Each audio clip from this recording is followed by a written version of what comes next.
senantiasa berucap tulisan kita kepada Allah Subhanahu wa taala yang sampai dengan detik ini kita masih menikmati apa yang Dia anugerahkan kepada kita. Salam dan salam taklukan senantiasa kita curahkan pada junjungan kita Nabi Muhammad SAW yang dengan tujuannya, dengan dakwahnya akhirnya kita selamat dalam jalan Islam. Alhamdulillah pada siang hari ini kita masih bisa melaksanakan taklim perkara kita yang pada saat ini akan disampaikan oleh Bapak Ustadz Suheri Lutfi MA yang berjudul Ujian bagi Seorang Mukmin. Begitu, marilah kita buka acara ini dengan membaca surat Al-Fatihah.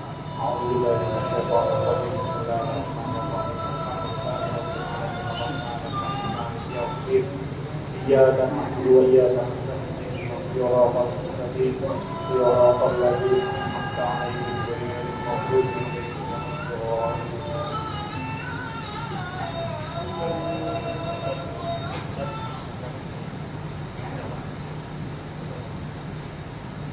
Baik, Ustaz, waktu tempat yang silakan. Waktu akan berjalan sampai selama 4 menit sampai jam 1:05. Pada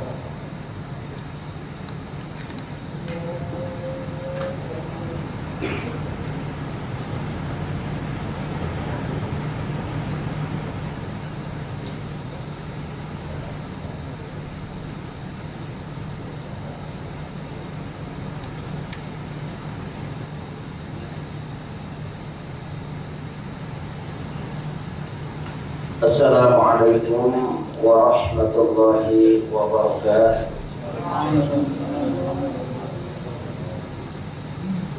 Bismillah walhamdulillah.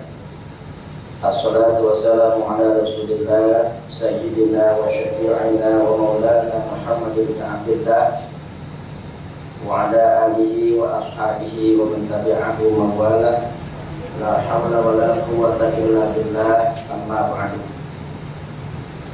Faqad qala Allah Ta'ala fi kitabihil karim wa huwa asdaqul qailin. A'udzu billahi minasy syaithanir rajim. Bismillahirrahmanirrahim. Alif lam mim. Ahasiban nasu ay yutraku ay yaqulu amanna wa hum la yaftanun. Wa laqad fatanna alladziina min qablihim fala ya'lamanna Allahu alladziina shadaqu wa la ya'lamanna al-kadhibin. Shadaqallahul 'azim. Jamaah Majelis Taklim SDTP yang dimuliakan Allah Subhanahu wa taala. Puji dan syukur kita panjatkan kehadirat Allah Subhanahu wa taala yang telah melimpahkan berbagai macam nikmat serta rahmat-Nya kepada kita, sehingga pada siang hari ini kita dapat berkumpul kembali di tempat yang sangat mulia ini, rumah Allah ini. Setelah tadi kita melaksanakan sholat zuhur berjamaah, kita lanjutkan dengan kegiatan ibadah selanjutnya, yakni ibadah ghairu mahdhah, yaitu berupa thalabul ilmi. Shalawat dan salam semoga tetap tercurah kepada junjungan kita Nabi besar Muhammad sallallahu alaihi wasallam, kepada keluarga, sahabat, dan juga kepada seluruh pengikut yang setia kepadanya. Hadirin jamaah yang dimuliakan Allah, pada kesempatan ini kita akan mengkaji 3 buah ayat Al-Quran yang berkaitan dengan ujian bagi orang-orang yang beriman. 3 ayat tersebut terdapat di dalam surat Al-Ankabut ayat 1 dan ayat 3, di mana Allah Subhanahu wa taala berfirman, A'udzu billahi minasyaitonir rajim. Bismillahirrahmanirrahim. Alif lam mim. Ahasiban nasu ayyutraku ayyaqulu amanna wa hum la yuftanun.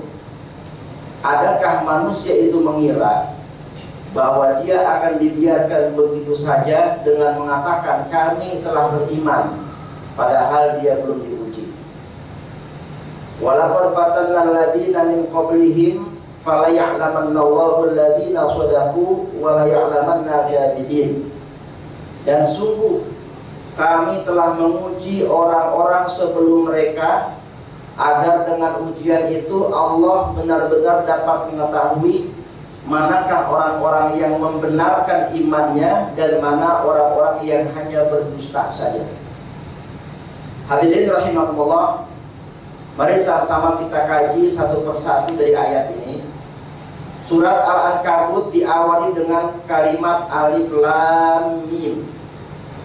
Alif lam mim dalam beberapa kitab tafsir, para mufassir selalu menjelaskan wallahu a'lam bimuradihi. Hanya Allah saja yang tahu akan maksudnya. Termasuk juga alif lam ra, termasuk juga yasin, hamim, kaf, ha, ya, ain, shad dan sebagainya dan sebagainya. Dalam kaidah ilmu tafsir ini dinamakan dengan ayatul muhkamat, ayatul mutasyabihat, ya. Ayat-ayat yang tidak jelas artinya.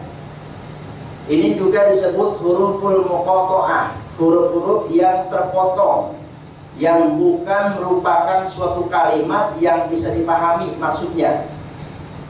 Nah, lalu para ulama kemudian menegaskan bahwa tujuan Allah membuka beberapa surat dengan kalimat alif lam mim, alif lam ra, hamim, yasin dan sebagainya, tujuannya adalah dalam rangka untuk menarik perhatian pendengarnya, karena setelah ini nanti akan dibicarakan satu hal yang sangat penting. Nah, jadi setelah kalimat alif lam mim ini, nanti Allah akan berbicara kepada kita tentang suatu hal yang sangat penting. Apa masalah yang sangat penting di sini? Ahasiban nasu ayyutraku ayyaqulu amanna wa hum la yuftanun. Adakah manusia itu mengira bahwa dia akan dibiarkan begitu saja hanya dengan mengatakan kami telah beriman? Nah, ini masalah yang sangat penting. Artinya di sini Allah menegaskan bahwa setiap orang yang beriman itu pasti akan diuji.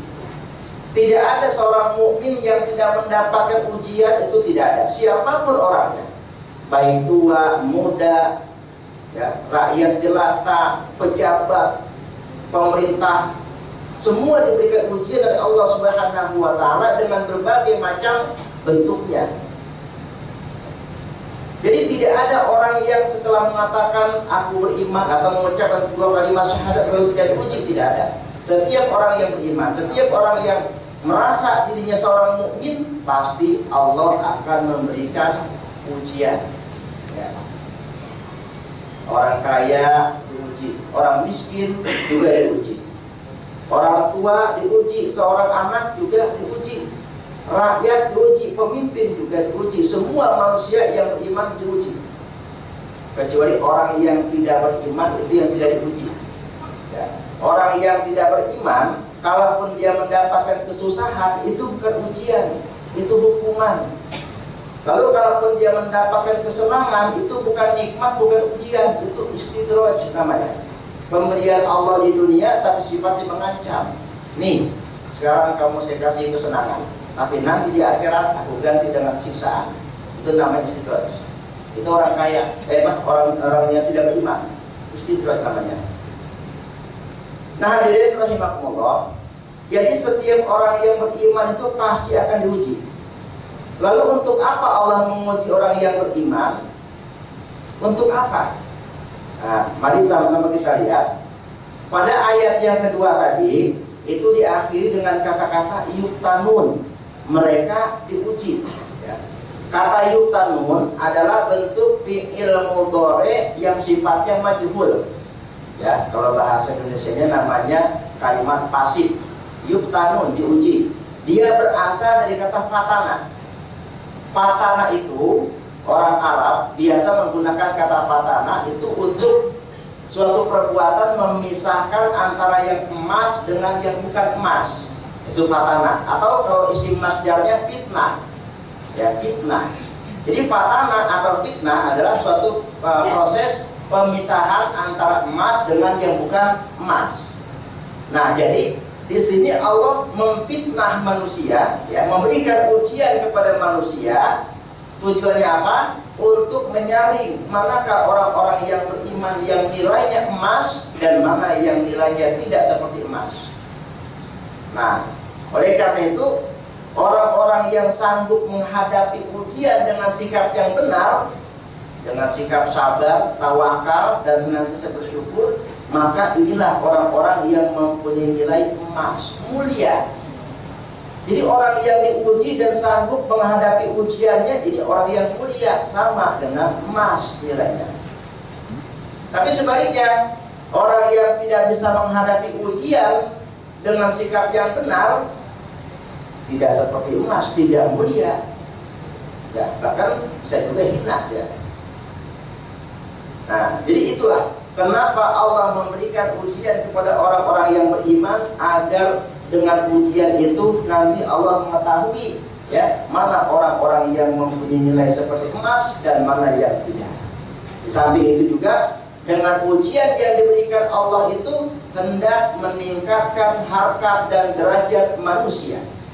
Jadi orang yang diuji, lalu dia lulus dalam ujian itu, sanggup menghadapinya dengan sikap sabar, tawakal, syukur, dan seterusnya, maka nanti martabatnya, derajatnya akan tinggi sebagaimana para rasul ulul azmi.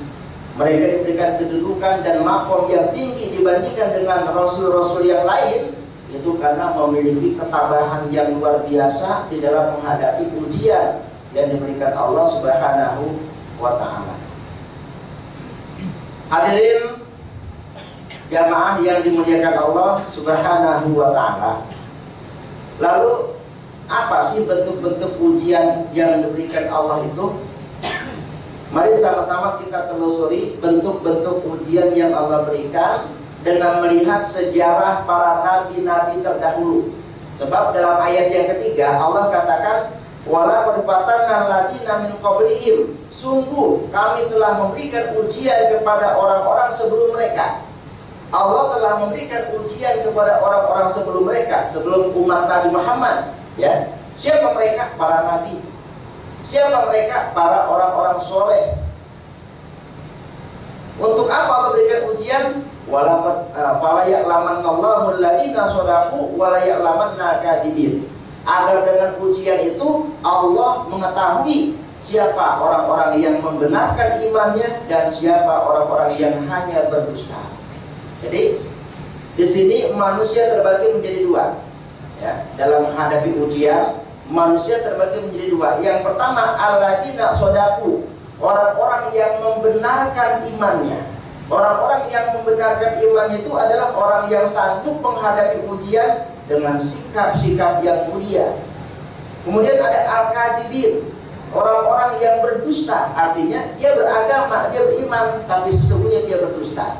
Siapa mereka? Orang-orang yang tidak pandai menghadapi ujian dengan sikap yang benar. Nah, mari sama-sama kita lihat sejarah para nabi, di mana mereka telah mendapatkan ujian dengan berbagai macam bentuknya. Yang pertama, kita lihat ada Nabi Adam alaihissalam. Beliau adalah nabi yang pertama, manusia yang pertama.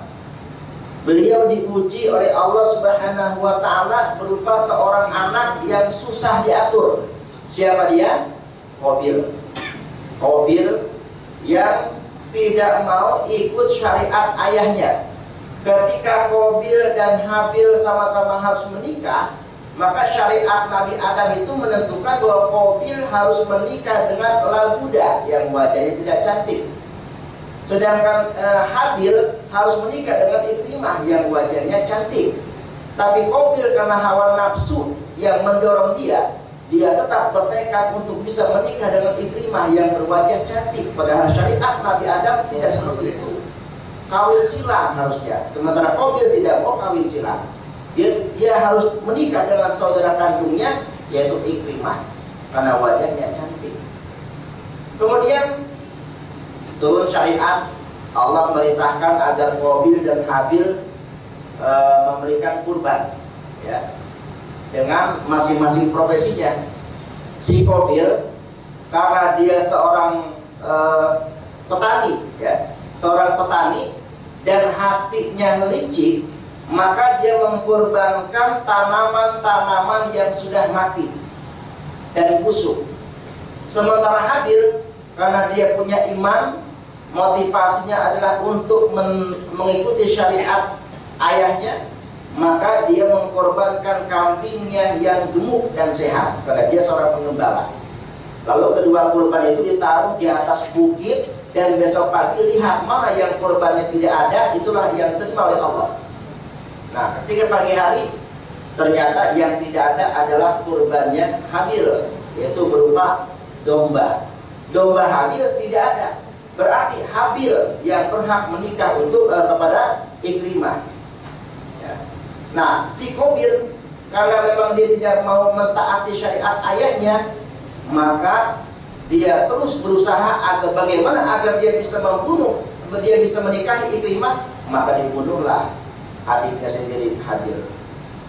Nah, jadi dengan begini berarti Nabi Adam telah memiliki anak seorang pembunuh, ya. Qabil susah diatur oleh ayahnya, tidak mau ikut syariat ayahnya, sehingga dia menjadi seorang pembunuh. Ini ujian bagi Nabi Adam alaihi salam, mempunyai anak seorang pembunuh. Nah, namun kita lihat, apakah Nabi Adam di sini berputus asa dengan memiliki anak yang susah diatur, yang tidak mau taat, anak yang pembunuh? Apakah Nabi Adam berputus asa? Tidak. Beliau tidak berputus asa, tapi beliau terus berjuang untuk mendidik anak-anaknya yang lain agar menjadi orang-orang yang taat terhadap syariat Allah. Baik, ini yang pertama, ujian Nabi Adam. Lalu kita lihat lagi ada Nabi Nuh alaihi salam. Nabi Nuh alaihi salam, bagaimana ujian beliau? Pertama kita lihat, beliau itu berdakwah selama 950 tahun. Tapi walaupun selama 950 tahun beliau berdakwah, pengikutnya hanya sedikit. Bahkan beliau sering sekali dikatakan gila, beliau dihina, dicaci dan sebagainya. Bukan cuma itu, bahkan anak dan istrinya kafir. Kita bisa bayangkan, hadirin rahimakumullah, kalau seorang nabi, anaknya dan istrinya kafir, sementara dia memiliki kewajiban untuk mengajak umat menyembah Allah, mengajak umat untuk beriman kepada Allah, sementara anak dan istrinya kafir. Ini kan makan hati, kan? Ya, kita bisa bayangkan kalau umpama kita seorang ulama, kita seorang dai, kita mengajak orang lain untuk beriman, mengajak orang lain untuk beribadah, sementara anak kita, istri kita malah ingkar. Ini suatu perkara yang sangat berat sekali.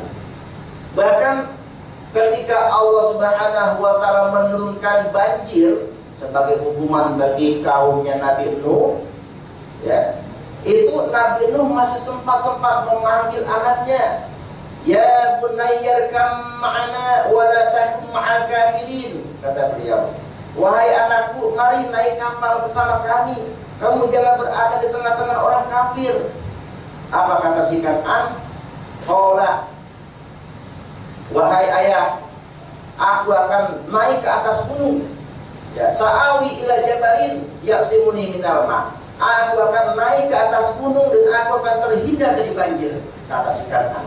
Tapi kemudian banjir makin naik, dan akhirnya Kan'an pun tenggelam bersama orang-orang kafir. Hadirin rahimakumullah, ini ujian terbesar bagi Nabi Nuh alaihissalam. Kalau beliau dikatakan gila, itu tidak seberapa. Kalau beliau hanya mendapat pengikut yang sedikit dari dakwahnya yang selama 950 tahun, itu juga tidak seberapa. Tapi ujian terberat bagi beliau adalah ketika anaknya tidak mau ikut beriman, ketika anaknya malah ikut berkumpul bersama orang-orang kafir tatkala banjir melanda. Begitu pula dengan istrinya. Ini ujian Nabi Nuh alaihissalam. Sehingga Nabi Nuh alaihissalam termasuk kelompok Rasul Ulul Azmi dikarenakan beliau memiliki keteguhan hati dan kesabaran yang luar biasa. Baik, ini Nabi Nuh alaihissalam. Lalu kemudian Nabi Ibrahim dan Nabi Ismail alaihissalam. Mereka berdua juga merupakan hamba Allah, Nabi yang diberikan ujian yang luar biasa besarnya. Kita lihat Nabi Ibrahim alaihissalam sampai usia yang sangat renta, beliau belum juga memiliki seorang anak. Ini ujian. Padahal beliau selalu bermunajat kepada Allah, Rabbi habli minas sholihin, Rabbi habli minas sholihin, ya Allah, berikanlah aku ini anak yang soleh. Sampai usia 90 tahun beliau belum juga punya anak.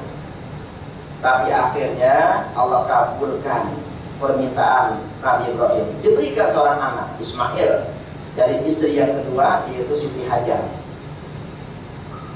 Lalu ketika Ismail sudah besar, kira-kira mencapai usia mumayyiz, ya, antara 7 sampai 8 tahun, kira-kira begitu, turun perintah. Nabi Ibrahim diperintahkan oleh Allah untuk menyembelih putranya sendiri, menyembelih Nabi Ismail yang pada saat itu sedang lucu-lucunya, ya, sedang gergetan-gergetannya gitu ya, orang tua sama anak, ya. Anak sedang lucu-lucunya kan biasanya orang tua suka gemes, ya, gemes karena senang. Nah, ketika itu turun perintah Allah, walaupun perintahnya dalam bentuk mimpi, ya. Sebab seorang nabi itu kadang-kala diperintahkan oleh Allah dalam bentuk mimpi, ya. Jadi di sini Nabi Ibrahim melihat dirinya menyembelih Ismail, begitu. Nabi Ibrahim melihat dalam mimpinya beliau menyembelih anaknya sendiri, Ismail. Nah, beliau paham bahwa mimpinya itu adalah merupakan perintah Allah. Maka pada pagi harinya beliau merenung, apa betul ini perintah Allah atau dari syaitan? Sebagai manusia beliau juga bisa ragu-ragu. Lalu malam yang kedua bermimpi lagi yang sama. Malam ketiga bermimpi lagi dengan mimpi yang sama. Sehingga beliau yakin akhirnya. Karena mimpi ini sampai berulang 3 kali, akhirnya beliau yakin ini yang disebut dengan ru'yatul shodiq, mimpi yang benar. Ya, akhirnya beliau pun bercerita kepada anaknya, wahai anakku, aku melihat dalam mimpi aku menyembelih kamu. Nah, lalu bagaimana pendapat kamu?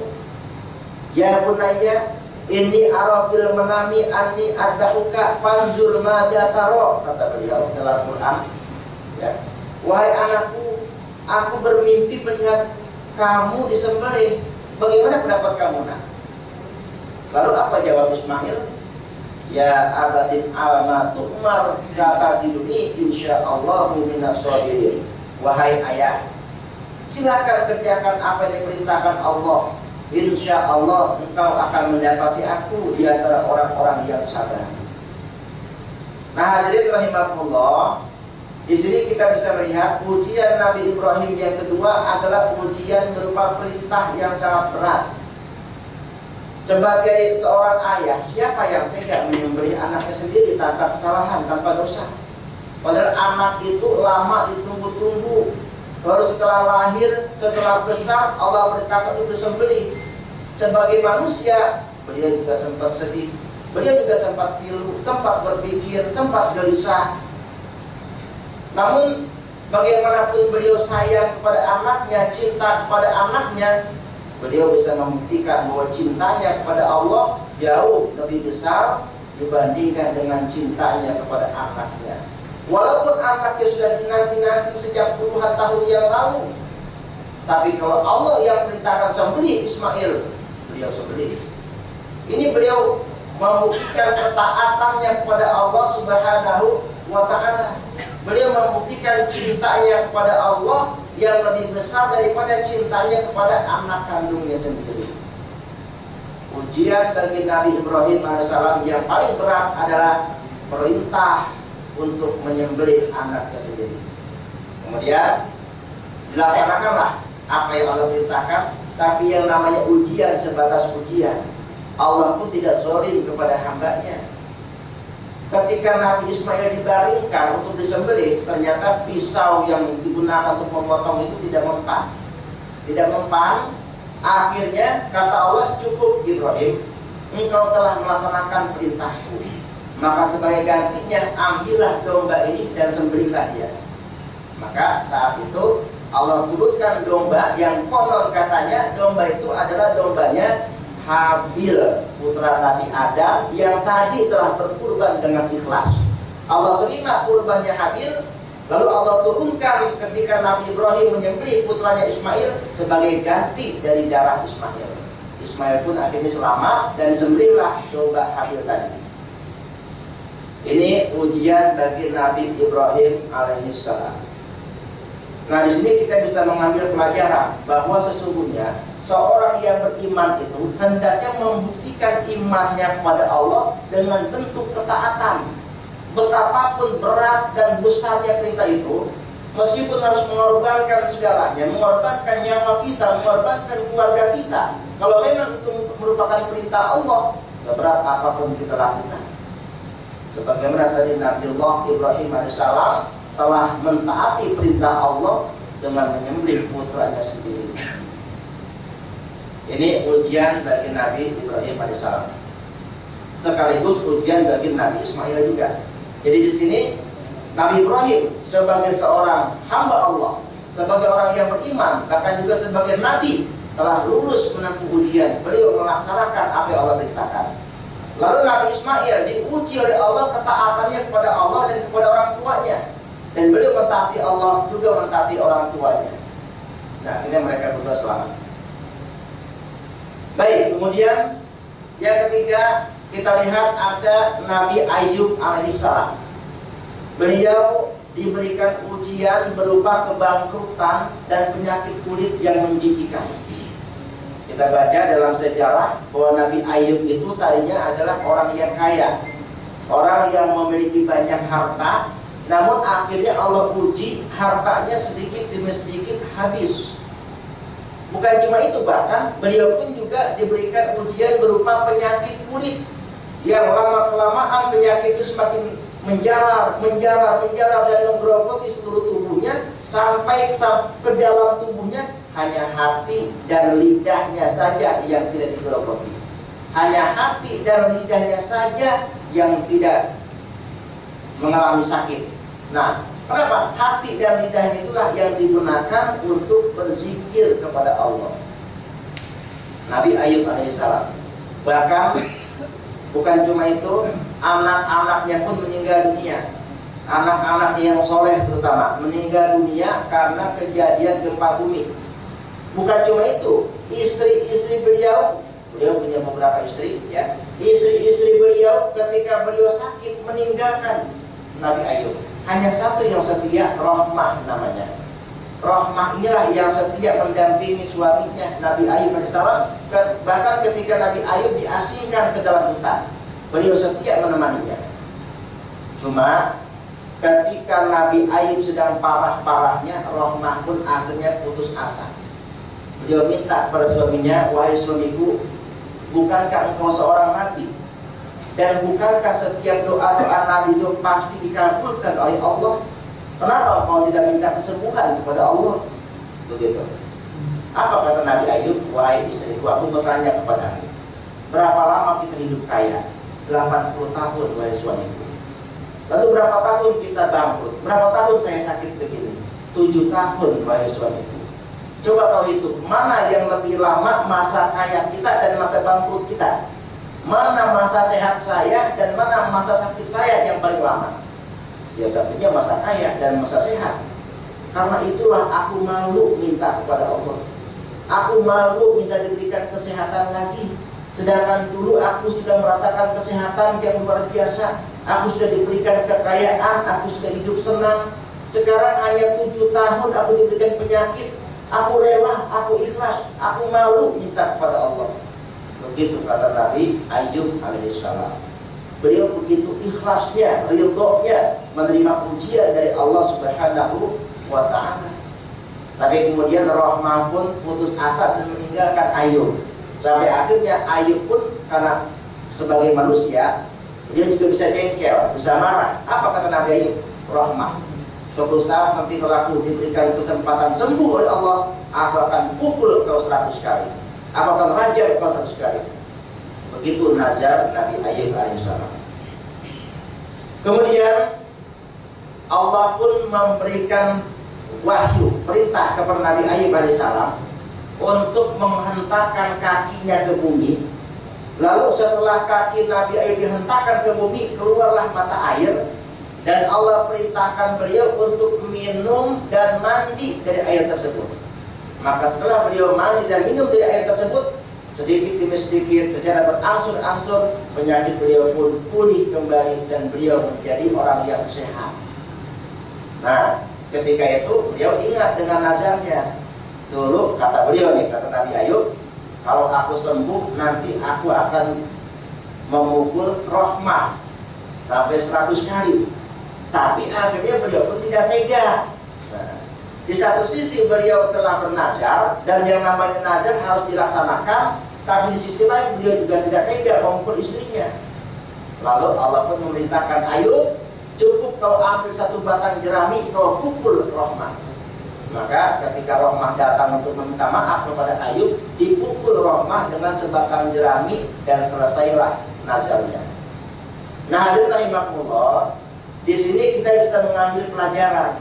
Nabi Ayub diberikan ujian berupa kebangkrutan, yang tadinya kaya menjadi miskin, yang tadinya sehat menjadi sakit, bahkan sakitnya sampai penyakit kulit yang menjijikan sampai menggerogoti seluruh tubuh kecuali lidah dan hati. Tapi beliau ridho, beliau sabar. Kita kadang-kadang cuma pusing saja, ngomel-ngomel dulu, pusing saja, ya, marah-marah terus, seolah-olah gak ridho dengan penyakit yang Allah berikan. Padahal sesungguhnya yang namanya penyakit itu adalah bentuk rahmatnya Allah kepada kita. Kenapa saya katakan begitu? Karena ketika Allah memberikan kita sakit, sesungguhnya Allah sedang menghapuskan kesalahan-kesalahan kita. Jadi dosa kita, kesalahan kita gugur dengan penyakit-penyakit yang Allah berikan. Tapi kalau kita sabar. Jadi kalau kita sakit, kalau kita sabar, mohon kesembuhan kepada Allah, kita berobat, insya Allah penyakit kita dapat menggugurkan kesalahan-kesalahan kita. Tapi kalau ketika kita sakit lalu kita marah, lalu kita menyalahkan Allah seolah-olah seperti tidak menerima takdir, maka penyakit itu bukan malah menggugurkan dosa, tapi malah mendatangkan dosa. Karena itu sabar kalau kita diberikan penyakit. Baik, hadirin rahimakumullah. Selanjutnya kita lihat ada Nabi Yusuf alaihissalam. Nabi Yusuf alaihissalam diberikan ujian oleh Allah Subhanahu wa taala berupa larangan, ya, larangan untuk berbuat maksiat. Pada suatu malam ketika beliau berada di dalam kamar dan saat itu tidak ada siapa-siapa, masuklah ibu angkatnya yang namanya Zulaikha, ya.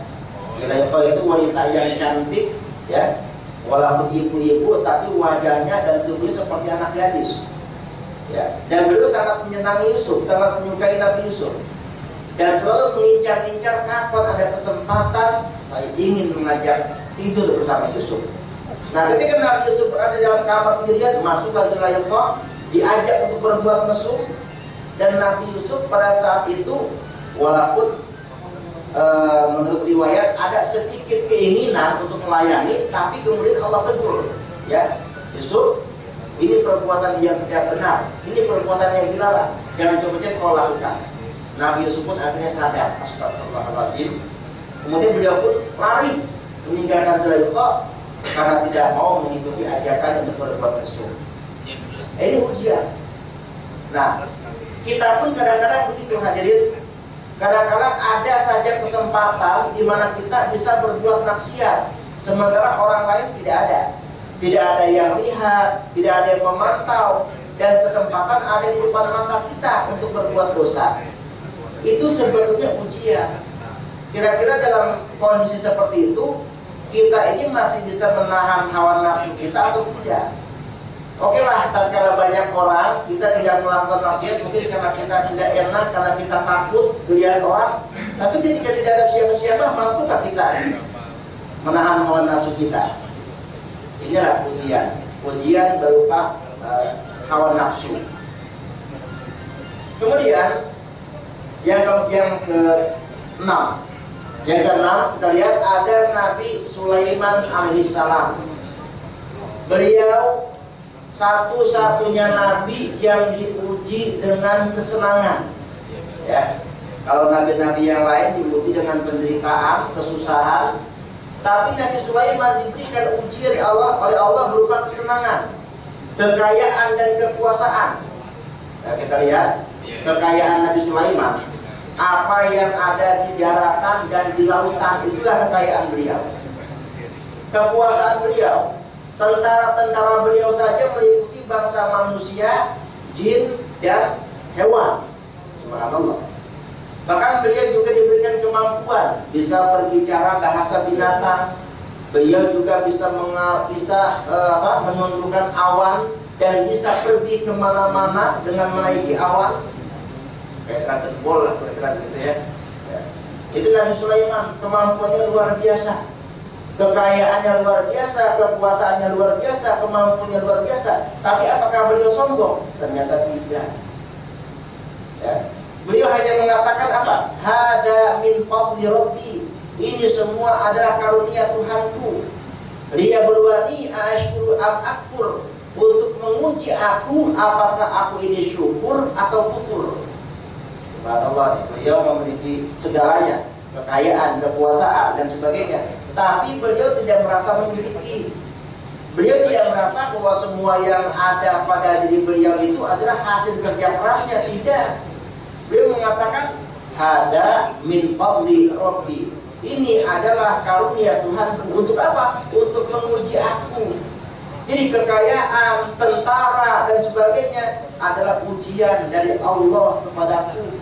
Apakah aku bersyukur atau kufur?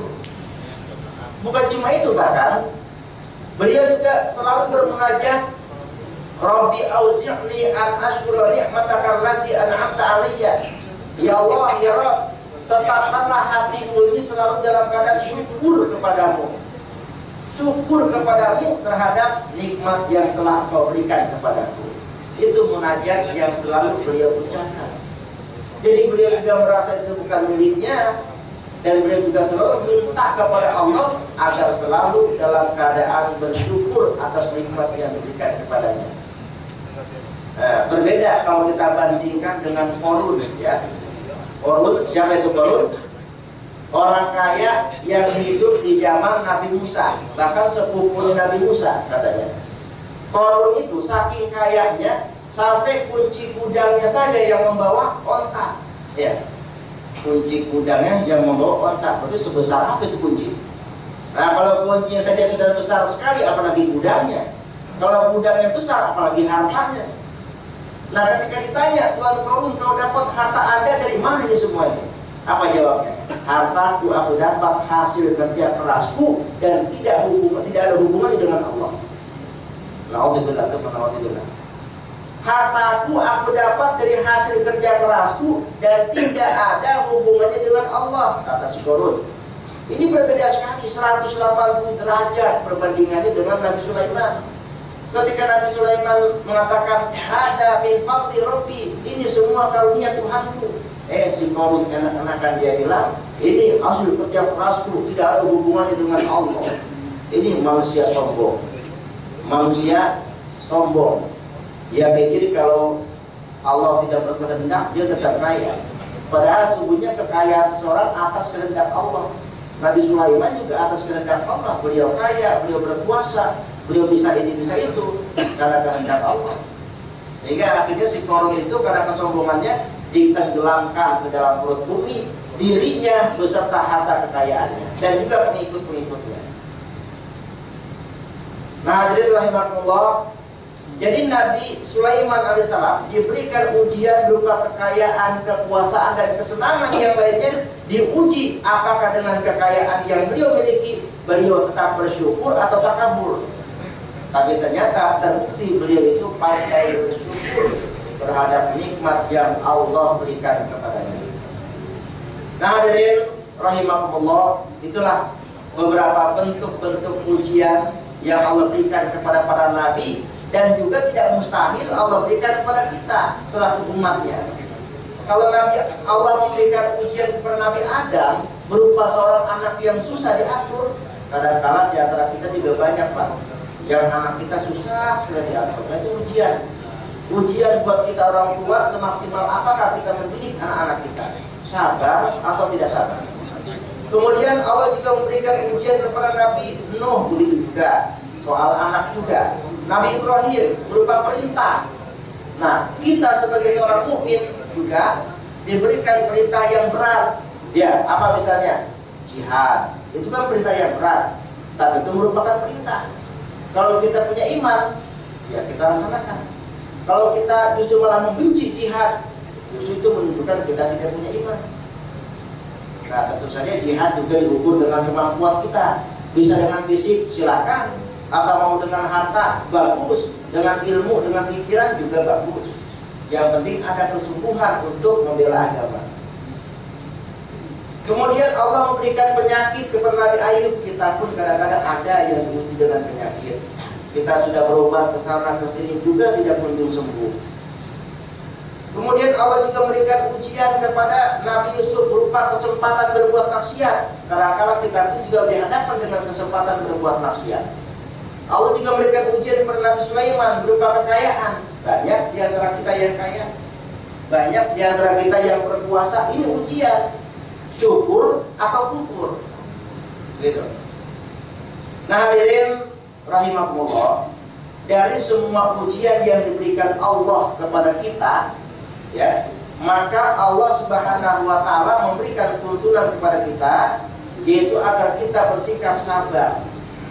Apa kata Allah dalam surat Al-Baqarah 153? Allah katakan, ya ayyuhalladzina amanu ista'inu bis sabri was shalah innallaha ma'as sabirin. Wahai orang-orang yang beriman, jadikanlah sabar dan sholat sebagai penolongmu. Sesungguhnya Allah bersama orang-orang yang sabar. Jadi ketika kita diberikan ujian, sabar, kata Allah. Ujian berupa kemiskinankah, berupa kekayaankah, berupa kekuasaankah, sabar. Nah, di sini kita lihat ternyata sabar itu bukan cuma kita terapkan dalam kondisi susah saja. Sabar juga mesti kita terapkan dalam kondisi senang, dalam kondisi berpunya. Maksudnya bagaimana? Kita lihat arti sabar dulu. Sabar itu kan artinya menahan, ya. Sabar itu artinya menahan. Menahan apa? Menahan hawa nafsu. Menahan hawa nafsu agar kita tidak berbuat maksiat. Ya, jadi jangan sampai dengan ujian yang Allah berikan itu, lalu karena kita tidak pandai menahan hawa nafsu, kita melakukan perbuatan yang dilarang Allah. Contoh begini, kita diberikan ujian berupa kesusahan, kemiskinan, ya. Lalu karena kemiskinan yang kita alami, kita tidak kuat menahannya, lalu kita mencuri, kita menjual kehormatan, menjual iman. Nah, berarti kita tidak pandai menahan hawa nafsu. Jadi dalam kondisi susah seperti itu, tahan hawa nafsu. Jangan sampai kita jual kehormatan, jangan sampai kita jual harga diri, jangan sampai mengambil hak orang lain. Ini sabar, menahan hawa nafsu. Ya. Di samping itu sabar juga diimbangi dengan usaha. Bukan cuma menahan hawa nafsu saja, tapi usaha maksimal. Ya. Kemudian dalam kondisi kaya, dalam kondisi senang, sabar. Bagaimana caranya? Tahan hawa nafsu kita. Jangan sampai kekayaan kita ini kita gunakan untuk berbuat maksiat. Begitu. Jadi orang kaya yang sabar adalah orang yang pandai memanfaatkan hartanya ke tempat yang manfaat dan tidak menggunakan hartanya untuk sesuatu yang mengandung dan mengundang perbuatan dosa. Ini orang kaya yang sabar. Jadi tahan hawa nafsu kita, jangan sampai ini kita punya uang banyak lalu kita hambur-hamburkan ke meja judi, ke perempuan dan sebagainya. Sabar. Jadi bukan cuma miskin saja sabar, kaya juga harus sabar. Bukan cuma rakyat jelata saja, pemerintah, pejabat juga harus sabar. Jangan sampai dengan jabatan yang dia miliki dia berbuat semena-mena, dia berbuat semena-mena lalu menzalimi orang-orang kecil. Jadi kuncinya adalah sabar. Satu lagi kemudian tawakal. Ini bagi orang-orang yang diberikan ujian berupa kesusahan. Tawakal. Tawakal itu adalah bersandar diri kepada Allah. setelah kita berusaha semaksimal mungkin, kita kembalikan kepada Allah. Hasilnya kita kembalikan, positif atau negatif, baik atau buruk, kita serahkan kepada Allah. Dan orang yang bertawakal akan Allah berikan kecukupan, minimal kecukupan hati. Dalam sebuah ayat, dalam surat At-Talaq ayat 3, Allah katakan, wa may yatawakkal 'alallah fa huwa hasbuh. Barang siapa yang bertawakal, bersandar diri kepada Allah, maka Allah akan memberikan dia kecukupan, minimal kecukupan hati. Kan orang kalau hatinya merasa cukup enak ya Pak ya. Walaupun duitnya banyak, kalau hatinya cukup enak ya. Kalau walaupun duitnya banyak tapi hatinya cukup enak rasanya. Daripada duit nggak punya, hati nggak merasa cukup. Jadi kekayaan itu ada di hati. Ya, kata Nabi begini, laisa gina angkat rotil arodi, walakin gina nafsi. Bukan disebut orang yang kaya, orang yang banyak hartanya, tapi orang yang kaya adalah orang yang selalu merasa cukup hatinya. Itu orang yang kaya. Walaupun makannya pas-pasan, walaupun bajunya pas-pasan, tapi kalau hutang tidak punya, itulah orang yang kaya. Nah, hadirin rahimakumullah, orang yang tawakal akan diberikan kecukupan dalam hatinya. Innallaha balighu amri, qad ja'alallahu likulli syai'in qadra. Sesungguhnya Allah melaksanakan urusan yang dikehendakinya. Sesungguhnya Allah telah mengadakan ketentuan bagi tiap-tiap sesuatu. Nah, orang yang tawakal tidak akan kecewa, Pak. Orang yang tawakal apapun hasilnya tidak akan kecewa. Kenapa? Karena dia sadar itulah takdir yang diberikan Allah. Tapi kalau orang yang tidak tawakal, biasanya dia akan cenderung menyalahkan Allah. Ketika dia gagal, ketika dia susah, dia salahkan Allah. Itu orang yang tidak tawakal. Tapi orang yang tawakal, insya Allah dia rela apapun yang terjadi, ya, dia sukses, itulah takdir Allah. Dia gagal pun juga merupakan takdir Allah Subhanahu wa ta'ala. Nah, hadirin jamaah Majelis Taklim SCTP yang dimuliakan Allah, itulah yang dapat saya sampaikan dengan mengambil kesimpulan bahwa setiap seorang mukmin pasti akan diberikan ujian. Tidak ada orang yang beriman yang tidak diberikan ujian. Dan bentuk-bentuk ujian itu banyak, beragam, bergantung bagaimana dia mampu atau tidak mensikapinya. Makin tinggi kadar keimanannya, semakin besar ujiannya. Ya. Orang kaya diuji dengan kekayaannya, orang miskin diuji dengan kemiskinannya, dan sebagainya. Nah, kuncinya dalam menghadapi ujian itu kita bersikap sabar. Sehingga dengan sikap sabar itu nanti Allah akan meninggikan derajat kita. Baik, mudah-mudahan kita termasuk orang-orang yang sabar ketika menghadapi semua ujian yang diberikan Allah Subhanahu wa ta'ala. Amin ya rabbal alamin. Billahi taufiq wal hidayah. Wassalamualaikum warahmatullahi wabarakatuh. Baik, kalau sekalian, mungkin ada yang ingin ditanyakan mengenai tadi Ustaz tadi kalau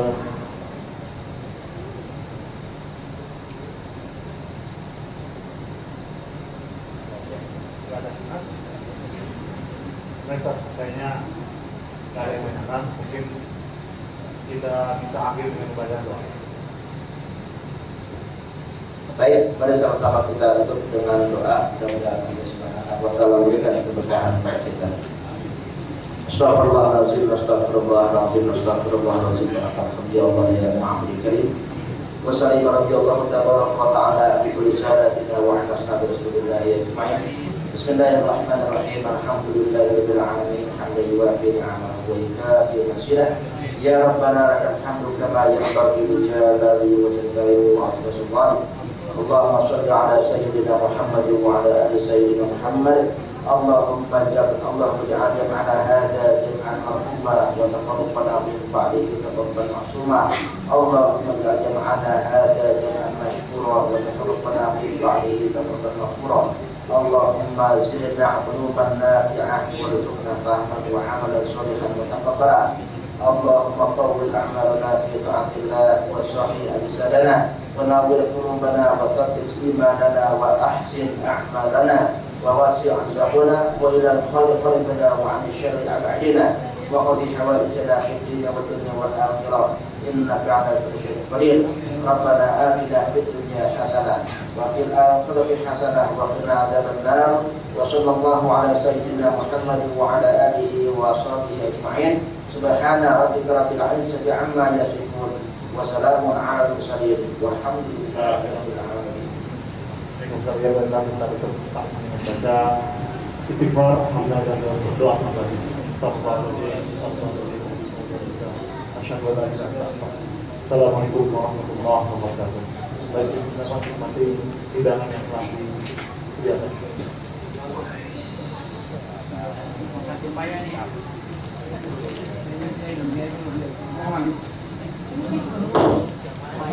Terima kasih.